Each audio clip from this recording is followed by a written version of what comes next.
ఇప్పుడు చిరంజీవి ప్రజారాజ్యం పెట్టిన 2009లోను మీరు ఆ వేవ్‌ని తట్టుకొని మీరక్కడ గెలిచారు. బేసిక్‌గా పశ్చిమ గోదావరి, ఈస్ట్ గోదావరిలో బేసిక్‌గా అప్పుడు ప్రజారాజ్యం హవా కావచ్చు, ఓట్లు చీల్చడం కావచ్చు సక్సెస్ అయింది. అప్పుడు గెలిచారు. జగన్ వేవ్‌ని తట్టుకొని మీరు గెలిచారు. సో, అంటే 2014లో కూడా తట్టుకొని మీరు గెలిచారు. 2019లో కూడా సరే మీ సహకారంతో అదే నియోజకవర్గంలో మళ్ళీ పార్టీ గెలిచింది. అలాంటి వ్యక్తి ఇవాళ టికెట్ కోసం అధిష్టానం ముందుకి వెళ్ళి విజ్ఞప్తి చేసుకోవాల్సిన పరిస్థితి వస్తుందని అసలు ఊహించారా? తప్పదులేండి, రాజకీయంలో అన్నీ ఉంటాయి. అది మనమేమి చేయలేము కదా. మన అన్నీ అనుకుని అన్నీ జరగవు కదా. నేను 3 ఇయర్స్ అయితే కాన్స్టిట్యున్సీకి అసలు ఎంటర్ అవ్వలేదు.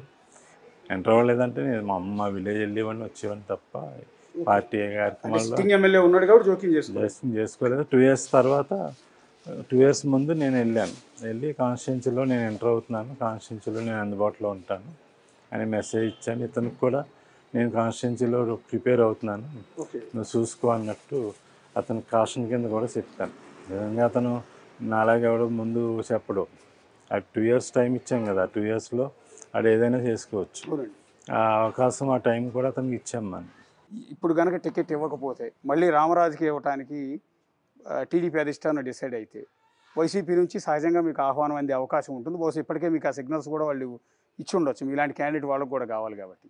సో, ఆ రకమైన ఒకవేళ అవకాశం ఉంటే వైసీపీలోకి వెళ్ళే ఆలోచన ఉందా? లేదు, వైసీపీ వాళ్ళు నా దగ్గరికి దరిదాపులకు రారండి. ఎందుకంటే నేను అసలు ఎవరిని ఎంటర్టైన్ చేయను. ఓకే. నా పార్టీ తప్ప నేను ఎవరిని ఎంటర్టైన్ చేయను. నా దగ్గరికి రావడానికి కూడా ఎవరు సాహసించరు. ఎవరు నన్ను అసలు టచ్ చేయరు. అటువంటి వాళ్ళు ప్రయత్నం చేయరు. నాకు అటువంటి ఆలోచన కల్లో కూడా రాదు. టికెట్ ఇవ్వకపోతే నేను అంటున్నాను, ఇటు రాకపోతే అటు వెళ్ళి టికెట్ ఇవ్వకపోతే వైసీపీకి ఎందుకు వెళ్తాను? వెళ్ళే ప్రసక్తే లేదు.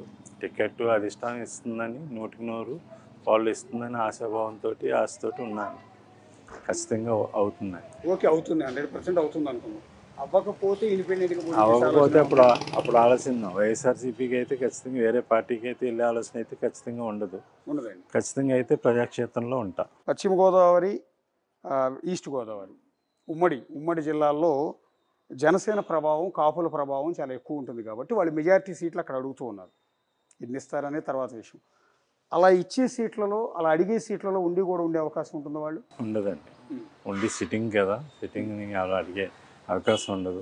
ఓకే. మా పశ్చిమ గోదావరి జిల్లాలో వాళ్ళు ఇప్పటికీ 7 సెగ్మెంట్లో ఇప్పుడు వాళ్ళు 3 అడుగుతున్నారు. ఓకే. నరసాపురం వాళ్ళు బీసీకి ఇచ్చుకునే ఆలోచనలో ఉన్నారు. ఓకే. భీమవరం పవన్ కళ్యాణ్ గారు కంటెస్ట్ చేసే ఆలోచనలో ఉన్నారు. ఓకే. తాడేపల్లిగూడెం కూడా జనసేనకు అడుగుతున్నారండి. ఓహో. 3 అడుగుతున్నారు. 4 టీడీపీ ఉంటే